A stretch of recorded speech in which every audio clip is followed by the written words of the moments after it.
Bonjour à tous, j'espère que vous allez bien, que vous avez apprécié ce petit théâtre. Alors j'ai changé de chemise, j'ai changé de personnage, je suis plus le papa radin qui cherche à faire des économies. Mais juste envie de remercier Elisa dans cette vidéo pour ces belles paroles de la fin qui font du bien et qui sont bons de se rappeler de ça. Et je ne sais pas si tes fêtes de fin d'année vont ressembler à ça chez toi. Euh, Sûrement pas autant extrême dans les caractères, il y a peu de risques quand même, mais il y a bien des chances qu'il y ait une des personnes dans ta famille, ou c'est peut-être toi qui se fait du souci pour l'économie, une des personnes qui se fait peut-être du souci pour la santé et puis pour la situation sanitaire, une autre personne qui est peut-être tout le temps sur son iPhone à chercher à flairer la dernière nouveauté et puis à être au courant absolument de ce qui se passe et ce qui arrive, la nouvelle Xbox Series X. Et et peut-être même toi, tu t'identifies à un de ces personnages-là. Et si tu ne sais pas auquel tu t'identifies, demande peut-être à un ami, il pourra peut-être t'éclairer pour savoir à qui tu ressembles le plus dans ces personnages-là. Mais ce que j'ai juste envie de vous rappeler ce soir pour ce Christmas canapé, dernière célébration de l'année, ce que j'ai envie de vous rappeler, c'est que c'est l'essence de Noël, de ce qu'il y a au fond de Noël. Alors c'est clair qu'on est dans une période de l'Avent, personnellement pour moi la plus spéciale que j'ai eu vécue dans ma vie. On ne sait pas à quoi vont ressembler nos fêtes de Noël. Honnêtement, pour nous, là, sur le groupe WhatsApp, aujourd'hui, ça a fusé dans notre famille parce qu'on ne sait pas comment on va faire. On est une famille trop nombreuse. Mais enfin voilà, dans cette situation-là dans laquelle on a, où il y a énormément de chamboulements, j'ai envie qu'on se rappelle ce que c'est Noël à la base et ce qu'on célèbre à Noël. Et pour ça, j'ai envie de le faire sous forme d'une affirmation qui va me suivre tout le bout de ce message et qui est vraiment la partie principale. C'est Noël, c'est Jésus qui vient nous rejoindre au milieu de l'épidémie pour nous sauver. Je vous la relis une fois. Noël, c'est Jésus qui vient nous rejoindre au milieu de l'épidémie pour nous sauver. Ça, c'est Noël. C'est comment je formulerais Noël en 2020. Tu vois, en 2019, ça t'aurait peut-être pas beaucoup parlé, cette phrase-là. En 2020, je crois que ça nous concerne tous et on comprend ce que ça veut dire. Et j'ai envie qu'on s'inspire un peu de ça pour voir ce que c'est vraiment Noël, au fond. Et en fait, il y a deux réactions qu'on peut avoir face à cette affirmation-là. La première réaction qu'on voit, c'est « Quelle épidémie ?» Il n'y a pas d'épidémie. L'épidémie, c'est une invention du gouvernement pour nous dominer, pour nous prendre notre liberté. Il n'y a pas d'épidémie. Il n'y a pas d'épidémie ici, aujourd'hui. Et j'ai pas besoin d'être sauvé, j'ai pas besoin d'aide. C'est peut-être la première réaction qu'on peut avoir face à ça. J'ai pas besoin d'aide, il n'y a pas d'épidémie. Et cette épidémie ou cette pandémie, la Bible, elle en parle. Et la Bible, elle dit que c'est le péché. Alors, je ne dis pas que le Covid est le péché, vous comprenez bien, c'est une image. Là, je veux parler du péché, je ne veux pas parler du Covid, d'accord Le péché. Alors, je sens là, chez toi, sur ton canapé, le frisson qui parcourt ton corps quand tu entends ce mot. C'est pas un mot qu'on aime entendre. C'est pas un mot très sexy, c'est pas un mot très apprécié aujourd'hui.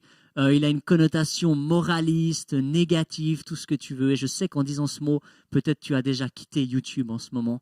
Mais je ne l'espère pas, parce qu'il y a quelque chose à aller apprendre de ça. Et tu vois, les chrétiens, ils utilisent ce mot à toutes les sauces. C'est péché, ça, ou c'est pas péché? Est-ce que ça, on peut? C'est péché ou c'est pas péché? Tu vois, on l'utilise tout le temps, on utilise souvent ce mot dans le monde chrétien, mais qu'est-ce que c'est au fond? Et j'ai voulu t'amener une définition simple de ce que c'est le péché, mais j'ai pas réussi. Parce qu'en fait, c'est assez complexe. C'est même très complexe. Et tu vois, je me faisais cette réflexion, je me suis dit que, en fait, souvent, le mal, c'est complexe. Et le bien, c'est simple. Et il est vraiment difficile d'expliquer ce que c'est vraiment le péché. Mais je vais le formuler comme ça. On pourrait dire que le péché, c'est tout ce qui s'oppose à la volonté de Dieu. C'est tout ce qui s'oppose à son caractère moral, à ce que Dieu désire, c'est ce qui va à l'encontre de ça, c'est le péché. Et ça dépasse bien plus que juste nos actions. C'est beaucoup plus profond que ça. C'est comme quelque chose qui est en nous enraciné et qui nous tord. C'est dans nos pensées, c'est dans notre intelligence, c'est dans notre raisonnement, c'est dans nos émotions. Le péché, il est vraiment là, il est plus profond que juste nos actions. Mais ce que j'ai envie de t'encourager, peut-être pour te réconcilier un petit peu avec ce mot, enfin j'espère pas trop non plus parce qu'il reste négatif, j'ai envie de t'encourager à le voir non pas d'un regard judiciaire, comme un juge qui dit « Bam, tu es pécheur, tu vas aller en prison », tu vois, mais plutôt le voir sous un angle médical, comme un médecin qui dépose un diagnostic et qui dit « Tu es pécheur, il y a du péché qui est là en toi et il faut qu'on traite ce qui est là ».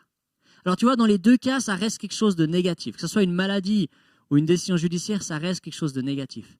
Mais l'intention, elle change. Le médecin, son intention, c'est de te soigner, c'est de pouvoir t'aider à guérir et à avancer. Et je crois que c'est ça que Dieu veut faire. Premièrement, c'est venir traiter cette pandémie qu'elle a en nous, cette maladie qu'elle a en nous. Et la Bible affirme deux choses. La première, c'est qu'elle affirme que le péché est universel. C'est-à-dire que peu importe où tu habites, si tu habites en haut d'une montagne, que tu as 3 contacts par année, eh ben, le péché a été à cet endroit-là. Il est partout, beaucoup plus partout que le Covid qu'on peut avoir maintenant. Et en plus, ceci dès notre naissance. Et la deuxième chose qu'elle affirme, qui semble un peu contradictoire, c'est qu'on est tous responsables devant Dieu de nos actions, de notre comportement, de ce que le péché fait en nous. Et on pourrait se dire, mais c'est un peu contradictoire. Parce qu'en même temps, il est partout et puis c'est pas vraiment de ma faute s'il est là. Puis d'un autre côté, je suis responsable quand même du fait qu'il est dans ma vie. Tu vois un petit peu la question? Et en fait, je me suis dit qu'il y avait une jolie parallèle avec la situation sanitaire actuelle, avec la Covid-19. Et oui, c'est la Covid, c'est pas le Covid, parce que c'est une maladie, donc c'est la Covid. Bref. Mais il y avait une jolie parallèle avec ça. En fait, c'est de dire que c'est pas toi qui as ramené le Covid de Chine en Suisse. Tu n'y peux rien si le Covid est aujourd'hui ici en Suisse. Tu es d'accord? Enfin, à part si tu as fait un voyage début d'année passée, mais sinon, tu n'y es pas vraiment pour grand-chose, quoi. Tu n'as pas mangé un pangolin qui a créé ça, tu vois.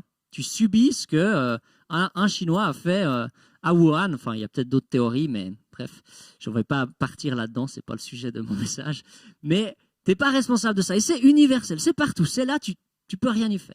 Mais d'un autre côté, tu es responsable aujourd'hui de tes actions, de tes gestes, de ton comportement qui va favoriser ou non sa propagation. Donc tu as une responsabilité face à ce Covid. Tu vois ce que je veux dire? Alors, on ne va pas rester là-dedans, on va re-switcher sur l'image du péché, c'est la même chose. Tu n'es pas responsable que le péché là, tu n'as rien fait pour qu'il soit là. Mais par contre, tu es responsable aujourd'hui de ce que tu en fais.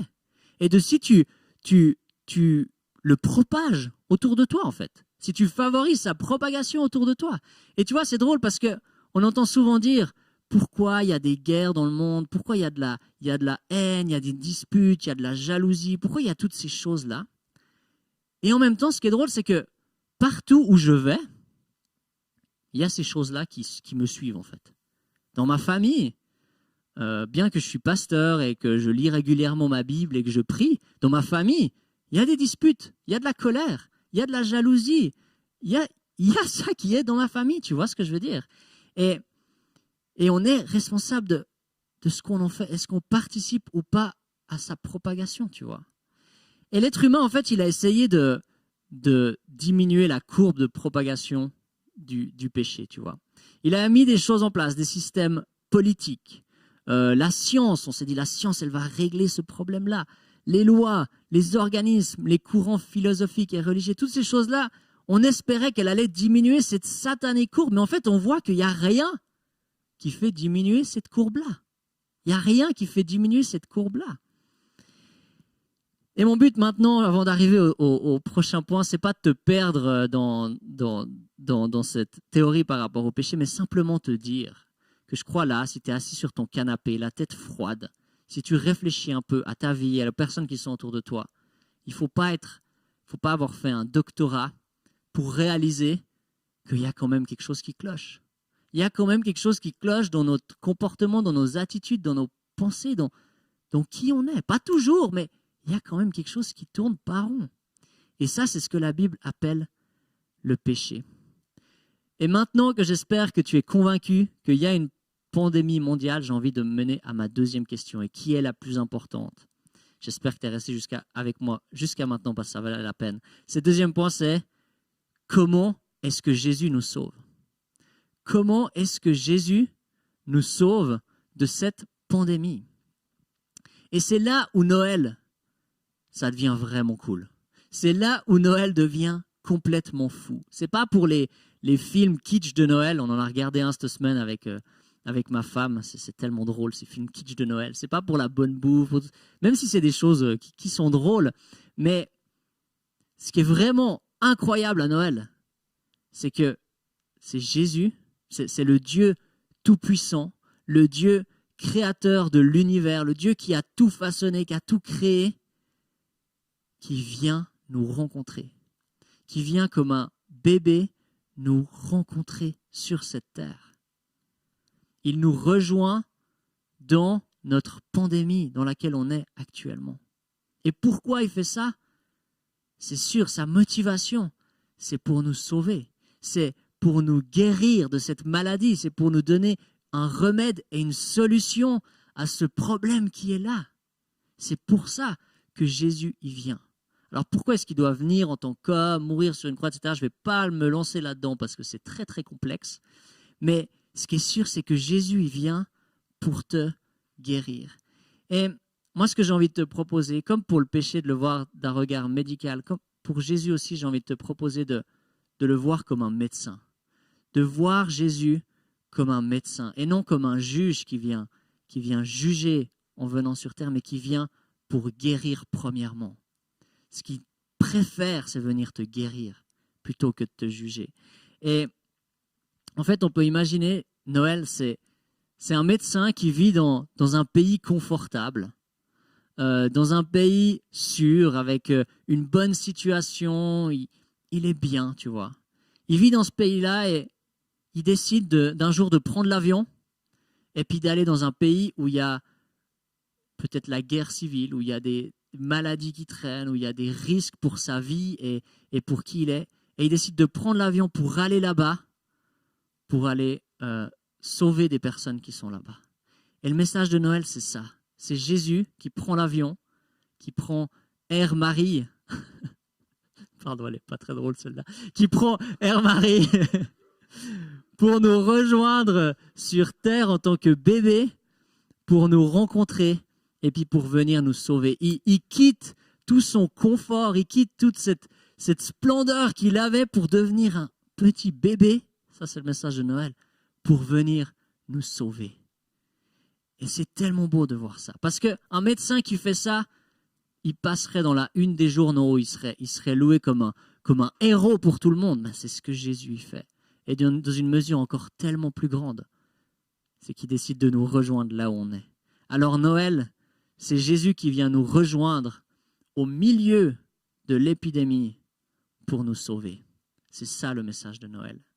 Et comme Elisa nous l'a proposé dans le petit théâtre qu'on vient de regarder, j'ai envie qu'on puisse lire la Bible, qu'on puisse lire quelques passages où on voit des personnes, leurs réactions qu'ils ont face à Jésus.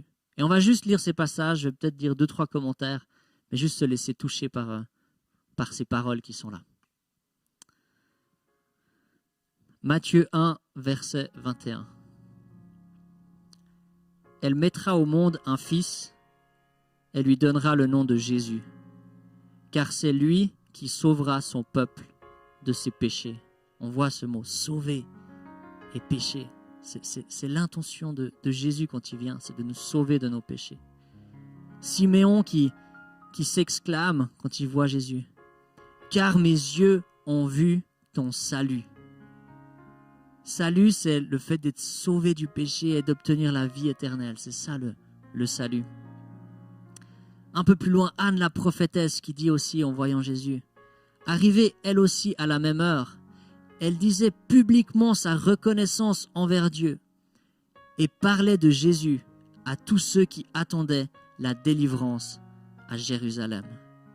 Est-ce que toi aussi tu attends une délivrance? C'est Jésus qui vient l'amener. Les anges qui disent aux bergers, aujourd'hui, dans la ville de David, il vous est né un sauveur, qui est le Messie, le Seigneur. Tellement d'affirmations sur Jésus, Messie, Sauveur, Seigneur. Zacharie, le père de Jean-Baptiste, qui dit en parlant de Jésus, il nous a donné un puissant sauveur dans la famille de son serviteur David. Voyez combien de fois ce mot sauveur, il revient. C'est ça l'intention de Jésus, c'est de venir nous sauver. Et le dernier verset, peut-être le plus beau. Et toi, Bethléem, terre de Juda, tu n'es certes pas la plus petite parmi les principales villes de Juda. Et c'est là, car de toi sortira un chef qui prendra soin d'Israël, mon peuple. J'aime cette image d'un chef qui prendra soin d'Israël, mon peuple. Et tu vois aujourd'hui, si tu acceptes Jésus dans ta vie, eh ben, tu fais partie de ce peuple. Et c'est tellement beau de voir Jésus comme un chef qui veut prendre soin de toi, qui veut te soigner, qui veut te guérir, qui veut t'aider, qui veut t'accompagner. C'est ça l'intention de Jésus. Et je crois vraiment que pourquoi est-ce que Jésus il est venu? C'est pour te sauver. Il est venu pour toi. Et quand il a décidé de venir sur terre, il pensait à toi au moment où il a pris cette décision. Alors je le répète une fois, Noël c'est Jésus qui vient nous rejoindre au milieu de l'épidémie pour nous sauver. C'est ça le message de Noël. C'est ce qu'on veut se rappeler durant ces fêtes, de ce que Jésus a fait pour nous. Et j'ai juste envie de finir maintenant en priant.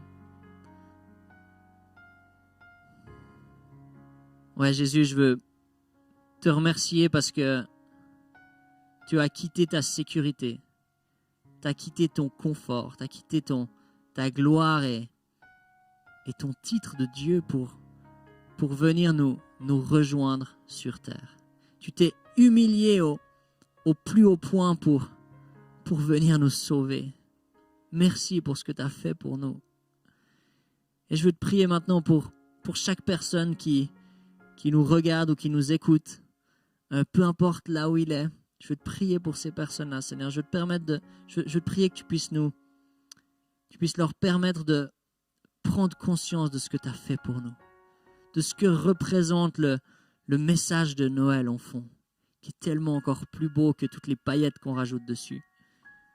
Je veux te prier que tu puisses nous apprendre à te laisser nous aider et nous transformer jour après jour. Qu'on puisse te voir, Jésus, comme un médecin qui désire venir nous aider, nous accompagner et nous sauver de cette maladie que la Bible appelle le péché. Et merci. Merci pour ce que tu as fait. Et merci pour qui tu es dans nos vies. Amen.